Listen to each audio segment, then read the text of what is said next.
Oh, no. No. Oh, man.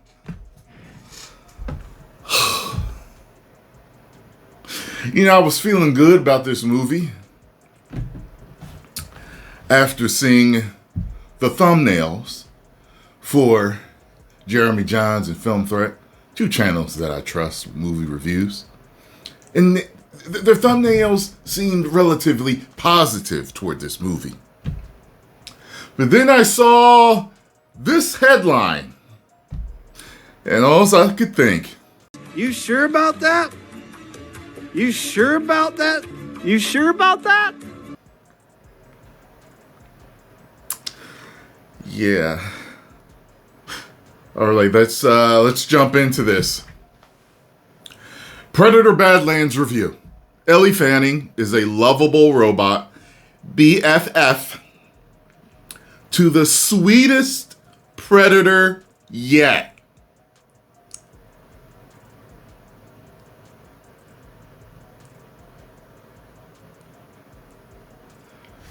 The Predator is many things.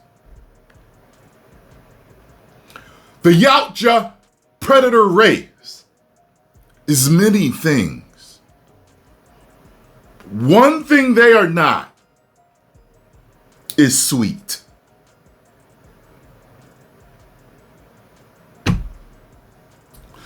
The only thing I could even see a guy in the theater watching a Predator movie saying sweet about is a kill shot. Boom. Oh, sweet. Like that way.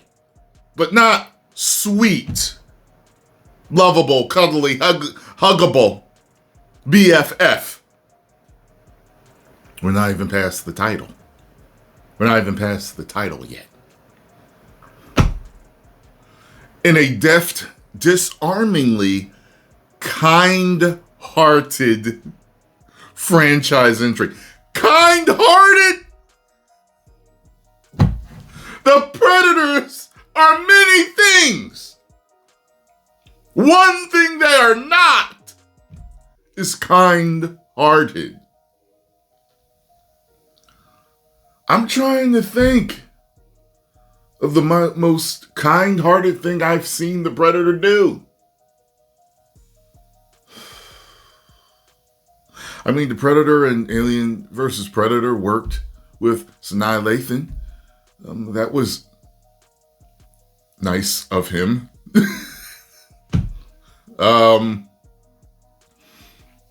He was nice enough to make her an honorary warrior by carving that T on her face. I might get that as a tattoo. I actually love that. They say that you tend to love letters that are in your name the most. I guess that's why. Anyway, to them, I'm sure it's not a T, but to us, it looks like a T. Wolf in Aliens vs. Predator Requiem. He showed grief and sorrow for his fallen warriors. Remember? Put his hand, I think, on the helmet. That's the sweetest I can think of. All right. Dan Trachtenberg's follow-up to Prey. That's who directed it.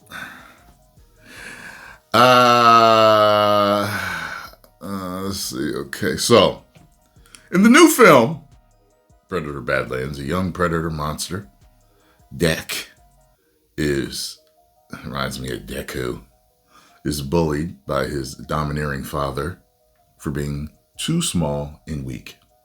So he's the runt of the litter. Gotcha. Not bad so far with a warrior race. His father probably wants him to be as strong as them. I get that. Learns important lessons about the value of sensitivity. See, what you guys don't understand is I literally only saw the title. And I said, well, I have to see this review here.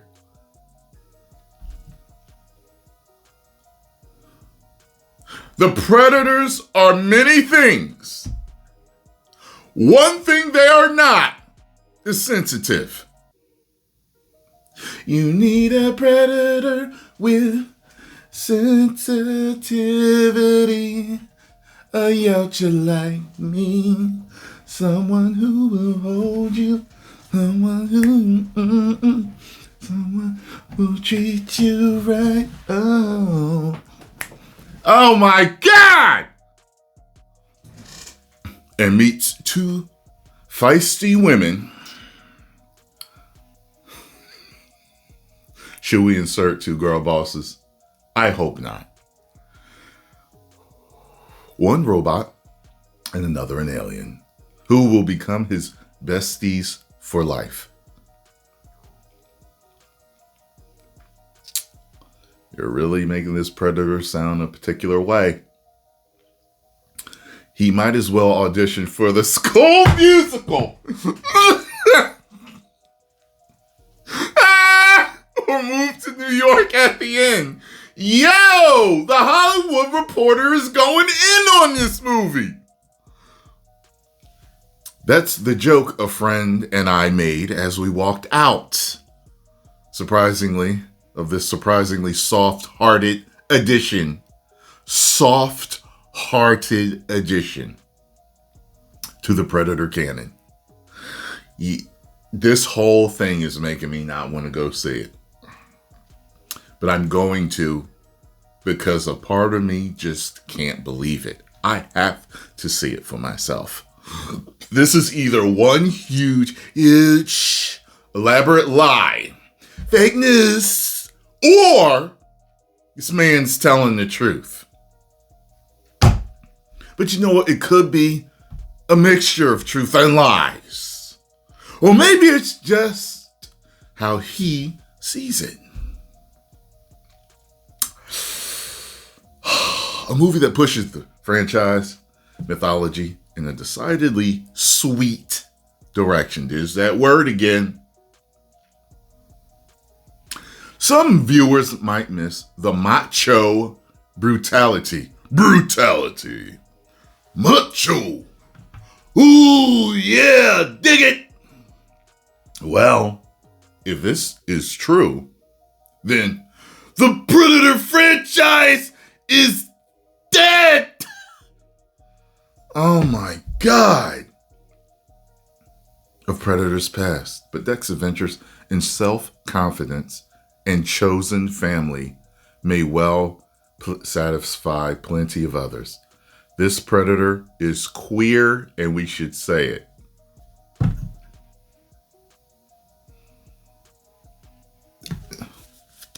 Ah!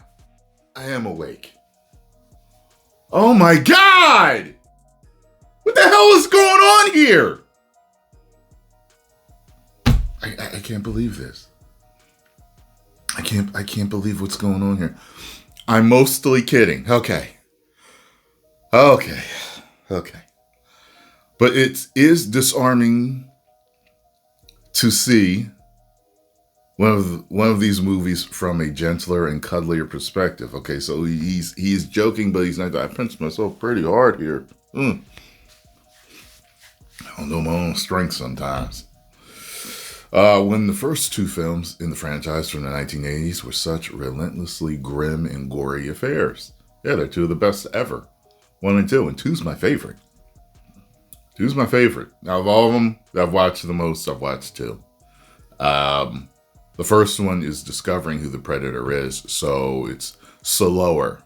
Yeah, they drop you right into the hunt in the second one. And Requiem arguably is my, it's actually, it might be my second favorite, to tell you the truth. And the reason why is because of Wolf. Wolf is so badass. That yautja in there is so damn badass that, I just put that movie in and love it. And it's one of them that I skip around, and I can watch the whole thing, but I skip around in because of his parts being so badass, and some parts just, I don't feel like watching this part, But I tend to like them all, except for Predators doesn't do it for me. at all. Like, I never watched Predators and The Predator, which is, I mean, I can't, it's horrible. Horrible. I don't even understand why it exists. But Badlands carries the project much further, most likely because this is the first time in the series that the story is told from the Predator's perspective. Doesn't have to be. It can be told from a warrior's perspective and still be hard and badass. You know what I'm saying? Like, that's no reason for it to be more cuddly. I skipped something. In the 1980s, which were relentlessly grim and gory affairs, Dek's race of technologically advanced big game hunters from outer space has been humanized. Before, perhaps most notably in Alien vs. Predator, a kicky piece of fan service from 2004, but Badlands carries the project much further, most likely because, from Predator's perspective, audiences couldn't really be asked to peer over the shoulder of a remorseless killing machine for 107 minutes. Yes, we could. What? No, sir. I have to disagree with you there. Yes, we could. As a matter of fact, that's excellent. That'd be an excellent way of storytelling, to be able to take the position of Michael Myers or Jason and see everything from their perspective. That's super interesting. And still keeping them brutal, but just maybe understanding their psychology more, understanding why they do what they do and how they do what they do. You don't have to make them soft and relatable. Well, maybe they could, see, but probably not in a PG-13 release from a company owned by Disney. Yeah, it should have been R. Considering what Predator is. But I'm one of those people, if you do a movie right, PG-13 is fine with me. I don't need a movie to be R. Ever. Like, literally ever. I don't need a movie to be R. So, and so we have this sort of yayish take instead. One made lively and engaging by Trachtenberg's witty and inventive world building. With great credit, of course, to screenwriter Patrick Asen, Trachtenberg made a similar thoughtful Predator movie, Prey, a few years ago. And now further asserts himself as a filmmaker who can take a tired old piece of IP and breathe new life into it.